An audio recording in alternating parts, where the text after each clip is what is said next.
Continuaremos con la exposición del tema. Soy médico residente segundo año de Medicina Familiar, Fabiola Vigil Reséndiz. Hasta el momento se han planteado la definición y los objetivos y las herramientas con las cuales se cuenta para llevar a cabo una medicina médica anticipatoria. En este momento abordaremos las enfermedades crónicas no transmisibles. Estas son patologías de larga duración cuya evolución generalmente es lenta y representa una verdadera epidemia. Esto debido al envejecimiento de nuestra población y a los modos de vida actuales, que acentúan el sedentarismo y la inadecuada alimentación. Por lo tanto, requieren una atención médica anticipatoria. Las principales enfermedades crónicas no transmisibles son las enfermedades vasculares. Estos incluyen las cardiovasculares, renovasculares y las cerebrovasculares, la diabetes, el cáncer, las enfermedades respiratorias crónicas y la obesidad.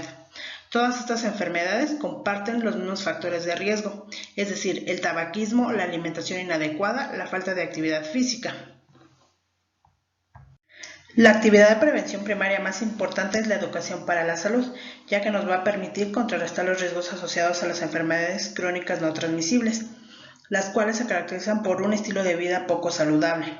Las enfermedades crónicas no transmisibles comparten 4 factores de riesgo principales. Estas son la inactividad física, la alimentación inadecuada, la cual puede ser deficiente o insuficiente, el consumo indebido de alcohol y el tabaquismo. Una vez que nosotros conocemos los factores de riesgo, debemos realizar actividades que permitan a nuestros pacientes llegar a un estilo de vida más saludable. La diabetes, así como todas las enfermedades crónicas no transmisibles, pueden ser prevenidas o en un caso contrario es posible retrasar su aparición. La estrategia para lograr esto es la prevención primaria, la cual debe de tener 2 vertientes, una dirigida a la población general y otra a los individuos de alto riesgo a desarrollar la enfermedad.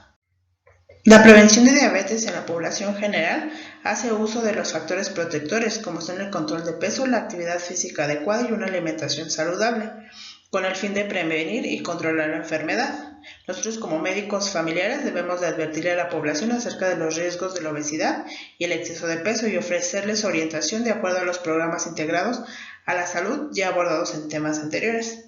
También debemos realizar promoción de la salud. Esto con el fin de fomentar estilos de vida saludable, comunicación social, hacer uso de los medios de comunicación, informar sobre los factores de riesgo que favorecen el desarrollo de la diabetes mellitus. La participación social, debemos estimular la colaboración de grupos y organizaciones sociales para promover la adopción de estilos de vida saludable. La educación para la salud, esta debe incluir programas de información a la población estudiantil sobre los factores de riesgo de enfermedades crónicas no transmisibles. Estas actividades educativas deben orientarse principalmente a los niños, a los jóvenes y a individuos de alto riesgo. La prevención de la diabetes entre individuos de alto riesgo debe incluir a individuos identificados como tales en las pruebas de detección, ya sea mediante escalas de factores de riesgo o una glucemia capilar al azar. También se debe de considerar dentro de este grupo individuos con uno o varios de los siguientes factores de riesgo: sobrepeso, obesidad, sedentarismo, familiares de primer grado con diabetes mellitus, tener mayor o igual a 65 años de edad, ser mujer con antecedente de producto macrosómico mayor a 4 kilogramos o haber padecido diabetes mellitus gestacional. Asimismo, se consideran los individuos con los antecedentes personales patológicos con hipertensión, dislipidemia, una cardiopatía isquémica, una insuficiencia vascular cerebral o una insuficiencia arterial de miembros pélvicos. Una vez que consideremos a un paciente de alto riesgo, debe ser informado de tal situación y debemos apoyarlo para efectuar cambios necesarios en su estilo de vida. La detección de la diabetes mellitus tipo 2 se debe realizar a partir de los 20 años de edad, mediante 2 modalidades: programas y campañas de ámbito comunitario como los sitios de trabajo o individualizada, entre los pacientes que acuden a los servicios de salud, tanto públicos como privados. La detección sirve para identificar tanto a los pacientes diabéticos no diagnosticados como a aquellos individuos con alteraciones de la glucosa. Es recomendable que la detección de la enfermedad se haga de manera simultánea con la búsqueda de otros factores de riesgo cardiovascular como son la hipertensión arterial y las dislipidemias. Los programas y campañas de detección utilizan una escala de factores de riesgo debidamente validada para identificar a los individuos en alto riesgo de padecer diabetes. Una vez que se les aplica esta escala, se les clasifica como bajo riesgo o alto riesgo. Si son clasificados como bajo riesgo, se les debe aplicar esta misma escala cada 2 años y se les debe estimular para hacer control de sus factores de riesgo identificados. Si son clasificados como alto riesgo, se les debe practicar una glucemia capilar en ayuno o en su defecto una glucemia al azar. Cuando los valores de estas pruebas son menores a 110 miligramos sobre decilitro en la de ayuno y menor a 140 miligramos en la del azar, se les debe recomendar aplicarse la prueba de glucemia al azar cada año junto con la escala de factores de riesgo. También se les inducirá a disminuir los factores de riesgo que fueron identificados durante esta prueba. Cuando los valores de las glucemias son superiores a 110 miligramos sobre decilitro o 140 miligramos de decilitro en la del azar, se debe proceder a la confirmación diagnóstica. El médico, dentro de su práctica profesional, debe incluir como parte del examen general de salud la detección de diabetes, ya sea por el procedimiento anteriormente señalado o bien optar por una detección individualizada. Esta se realizará mediante la determinación de glucosa sérica o plasmática en ayuno y se seguirán los siguientes criterios. Cuando la glucemia sea inferior a 110 miligramos sobre decilitro y no haya presencia de factores de riesgo, se realizará la misma prueba a los 3 años o antes si es que así el médico lo determina.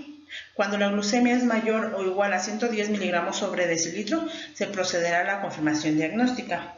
Esto es lo que nos marca la norma oficial mexicana. Sin embargo, en la ADA 2018 se indica que el cribado debe realizarse en pacientes asintomáticos de cualquier edad con un índice de masa corporal mayor o igual a 25 más factores de riesgo.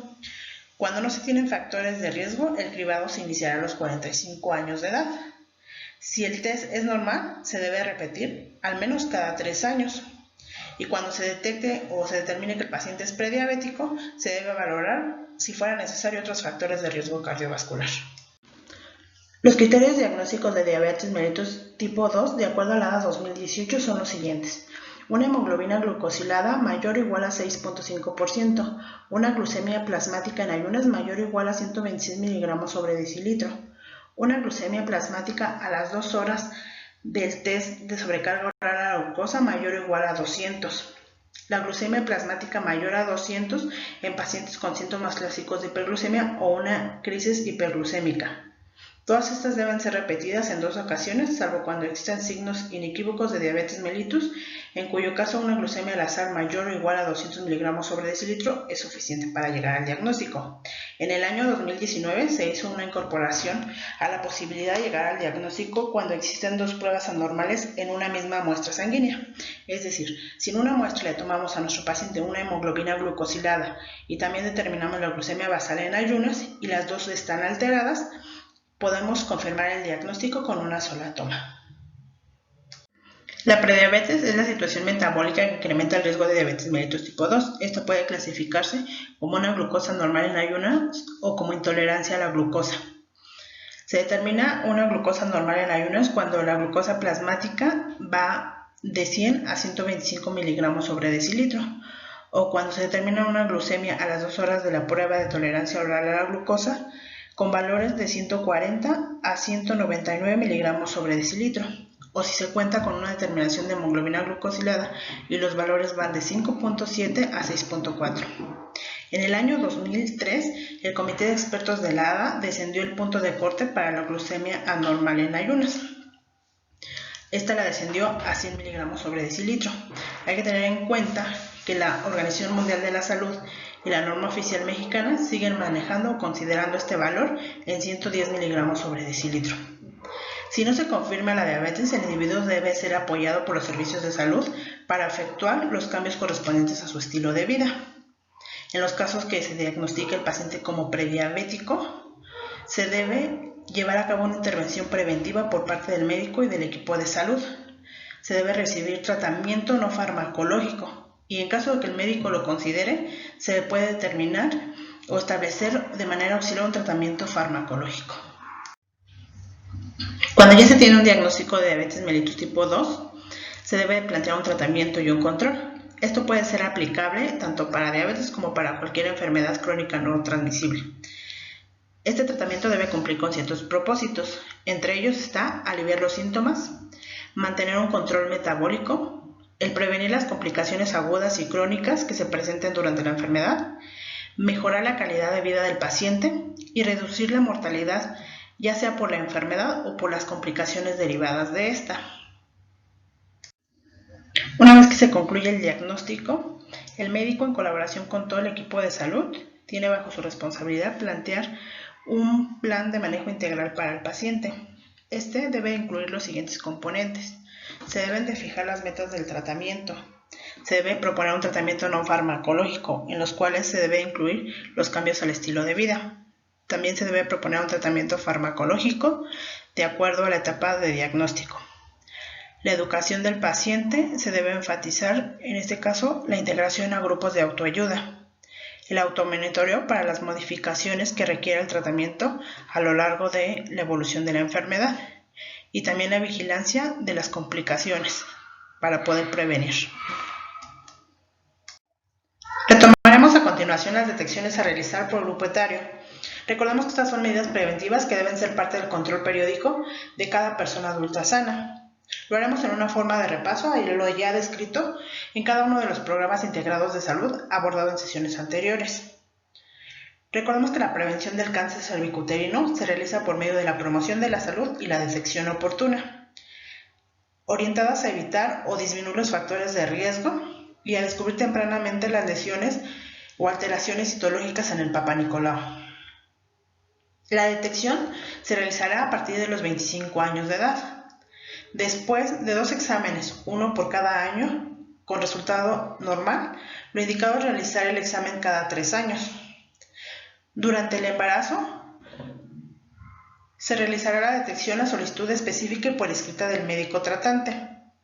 Y se realizará el estudio antes de los 25 años, únicamente cuando la paciente nos refiere a haber iniciado vida sexual activa. Si el Papá Nicolau nos reporta infección por virus del papiloma, displasia o cáncer, las mujeres serán objeto de seguimiento en una clínica de displasia. En cambio, si el resultado del Papá Nicolau reporta un resultado positivo a procesos inflamatorios inespecíficos, deberá continuar con el examen de forma anual hasta que haya 2 resultados consecutivos negativos. La prevención primaria del cáncer de mama se debe realizar mediante la información, la orientación y la educación a toda la población femenina sobre los factores de riesgo y realizar promoción de conductas favorables a la salud. La prevención secundaria se realiza mediante la autoexploración, exploración clínica o la mastografía. La autoexploración es mensual a partir de la menarca. Se le debe indicar a la paciente realizarla entre el 7º y 10º día una vez iniciado su sangrado.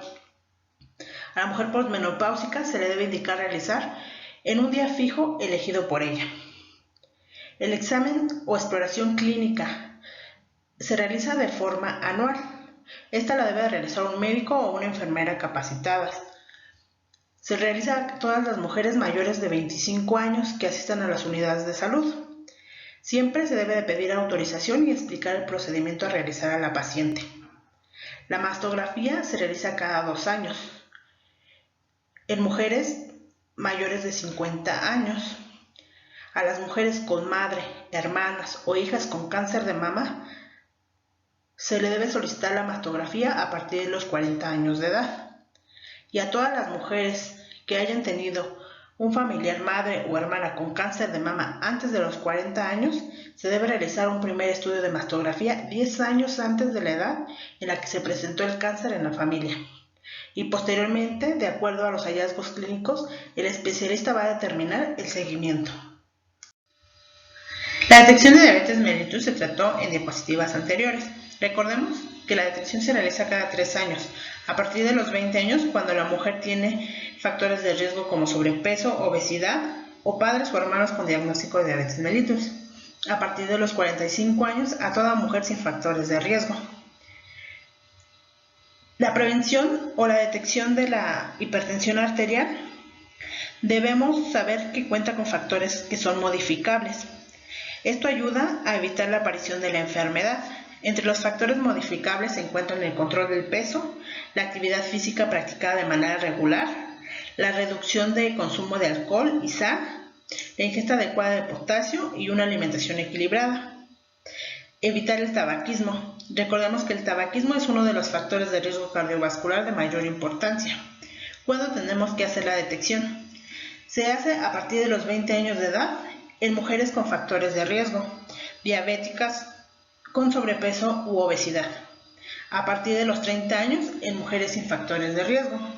Una vez que se haga la detección, si la presión arterial está óptima o normal y no se cuenta con factores de riesgo, se invita a que se practique la detección cada 2 años y se los orienta en sentido de adoptar o reforzar los estilos de vida que contribuyan a prevenir la hipertensión. Esto de acuerdo a la norma oficial mexicana.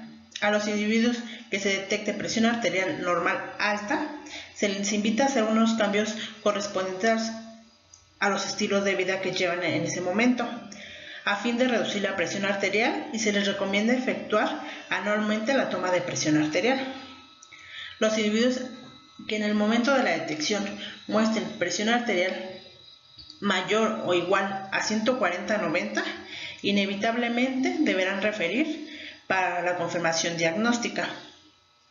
Los individuos a los que se les practique la detección de hipertensión deberán recibir una intervención de tipo preventiva y serán enviados a la confirmación diagnóstica o tratamiento según el nivel de presión arterial identificada durante la detección. Detección de hipercolesterolemia. Recordemos que las dislipidemias son uno de los factores principales modificables del riesgo cardiovascular. La prevención de las dislipidemias se lleva a cabo mediante la recomendación de una alimentación correcta y una actividad física adecuada. Las acciones de prevención van encaminadas a reducir el riesgo de enfermedad cardiovascular. El objetivo principal es reducir la ingesta de grasas saturadas y de colesterol desde la niñez. Derivado de esto, se plantean 5 estrategias: mantener una alimentación correcta, mantener un perfil lipídico dentro de límites normales, mantener un peso saludable, mantener la presión arterial dentro de parámetros normales y llevar a cabo prevención primaria y secundaria. La prevención primaria de las dislipidemias se aplica de forma indiscriminada a toda la población. Esta consiste principalmente en promover estilos de vida saludable. La prevención secundaria se orienta a aquella población de alto riesgo cardiovascular y está encaminada a la detección temprana y el tratamiento oportuno de las dislipidemias. ¿Cuándo tenemos que realizar la detección de la hipercolesterolemia? Se realiza en mujeres de 20 a 44 años de edad que tengan antecedente familiar de infarto al miocardio o muerte súbita antes de los 55 años en padre o hermano y antes de los 65 años en madre o hermana. Que tengan obesidad con un índice de masa corporal mayor o igual a 27 o un perímetro de cintura mayor a 80. Que sean fumadores actuales. También se realiza la detección a partir de los 45 años en mujeres sin enfermedades del corazón y que no son diabéticas o hipertensas. Si el resultado de estas detecciones son normal, la detección se debe realizar cada 3 años. Una vez realizadas las detecciones, se procederá al registro de todas las acciones realizadas. Esto de acuerdo a la cuarta R del chequeo Prevenix. Esta debe realizarse tanto en el carnet físico con el que cuenta la paciente como en el expediente electrónico. En la sección de detección de enfermedades pondremos cada uno de los parámetros obtenidos en las detecciones. También es importante colocar la fecha en la cual se realizó la detección. En el expediente electrónico tendremos que ingresar a la parte de atención integral y posteriormente a programas integrados. Una vez que le damos clic en programas integrados, se abrirá una cartilla de salud de forma digital y nos iremos en el apartado de detecciones. Y en la parte de identificación oportuna o de detección nos va a arrojar una hoja similar a la del carnet físico. En esta vamos a seleccionar la detección realizada. Por ejemplo, seleccionamos mastografía. Posteriormente se abrirá una pestaña en la cual nos indica el estudio realizado. Tenemos que indicar la fecha de detección, la fecha del resultado y en resultado escribir lo que nos reporta. Si es sospechoso lo seleccionamos y le damos a aceptar. De esta forma va a quedar registrado nuestro carnet, las medidas o las detecciones que hemos realizado durante la visita médica. La detección de diabetes mellitus en el hombre se realiza igual que en la mujer cada 3 años. A partir de los 20 años, cuando tiene factores de riesgo como sobrepeso, obesidad o padres o hermanos con diabetes mellitus, y a partir de los 45 años de edad sin factores de riesgo. La detección de hipertensión arterial se realiza de forma anual a partir de los 20 años de edad con factores de riesgo como diabetes, sobrepeso u obesidad, y a partir de los 30 años si el hombre no tiene factores de riesgo. La detección de hipercolesterolemia en los hombres se lleva a cabo de 20 a 44 años cuando tienen antecedentes heredofamiliares de infarto agudo al miocardio o muerte súbita, antes de los 55 años en padre o hermano y antes de los 65 años en madre o hermana. Si tienen obesidad con un índice de masa corporal mayor o igual a 27 o un perímetro de cintura mayor a 90 o son fumadores actuales. La determinación se realizará a partir de los 45 años de edad en aquellos hombres sin enfermedades en el corazón que no tengan diabetes ni hipertensión. Si el resultado de estas detecciones es normal, la detección se hará cada 3 años. Detección de hiperplasia prostática y cáncer de próstata. La detección debe de ser integral. Esta debe ser ofertada y realizada por profesionales de salud de primer nivel de atención entre los pacientes que acudan al establecimiento de atención médica independientemente cuál sea el motivo de su consulta. Los profesionales de salud deben de investigar la presencia de crecimiento prostático. A partir de los 45 años de edad, en todo hombre, independientemente de que presenten o no síntomas de tracto urinario inferior. Se debe realizar la valoración a partir de los 40 años de edad, cuando exista carga genética para cáncer de próstata de primera línea o de línea directa, como el abuelo, el padre o los hermanos. La detección integral está compuesta por los siguientes elementos: el cuestionario de síntomas prostáticos, el tacto rectal y el antígeno prostático específico. Estos estudios son complementarios y no excluyentes entre sí.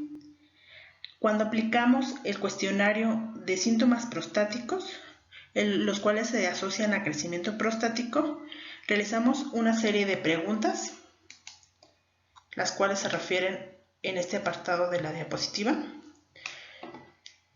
Vamos a tratar, cuando preguntemos sobre los síntomas, ser claros, tratar de utilizar palabras coloquiales o adecuarlo al lenguaje de nuestro paciente, incluso ejemplificando.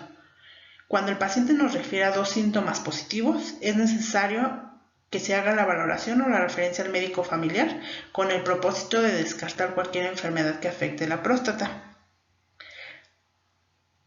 Si el paciente presenta síntomas o signos de infección de vía urinaria, el médico debe solicitar examen general de orina y urocultivo, así como darle tratamiento antes de solicitar el antígeno prostático específico, ya que el resultado de este se puede ver alterado.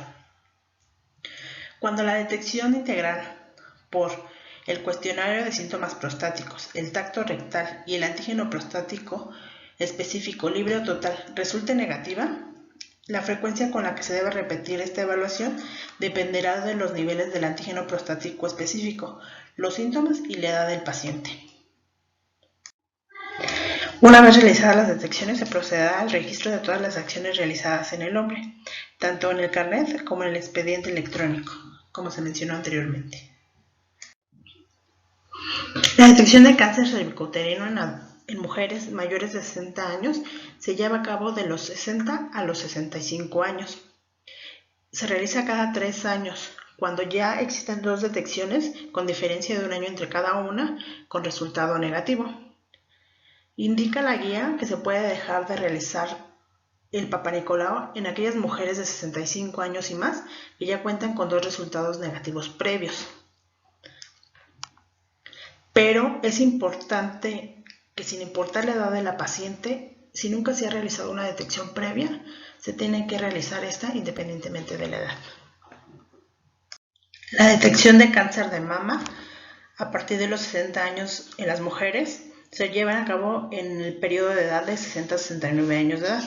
Esto se realiza mediante la exploración clínica, la cual es anual, y la mastografía cada 2 años. La detección de diabetes mellitus a partir de los 60 años se realiza con un glucómetro cada 3 años y de hipertensión arterial a partir de los 60 años cada año.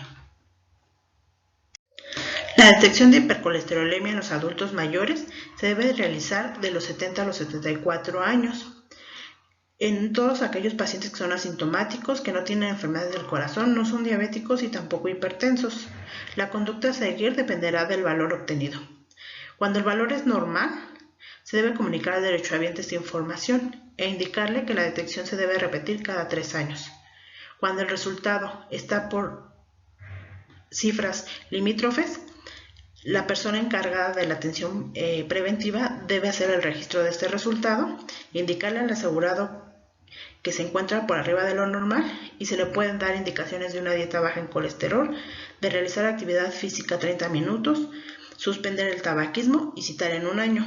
Pero si el derechohabiente tiene antecedentes familiares directos de infarto al miocardio o muerte súbita de padres o hermanos, debe enviarse al médico familiar. Cuando el resultado sea normal, la enfermera debe llevar el registro nominal y notificar dicho resultado al derechohabiente. Se le informa que es necesario enviarlo a su médico familiar para que éste confirme o descarte el diagnóstico de hipercolesterolemia. Además, se debe invitar a participar en sesiones y grupos de ayuda sobre alimentación saludable, actividad física, tabaquismo, sobrepeso y obesidad, según sea el caso del paciente. Hasta aquí se realiza la revisión de este tema. Agradezco su atención. Una vez que se realizaron todas las detecciones oportunas, se debe de realizar el registro en el carnet físico y en el electrónico. Es todo por nuestra parte. Agradecemos su atención.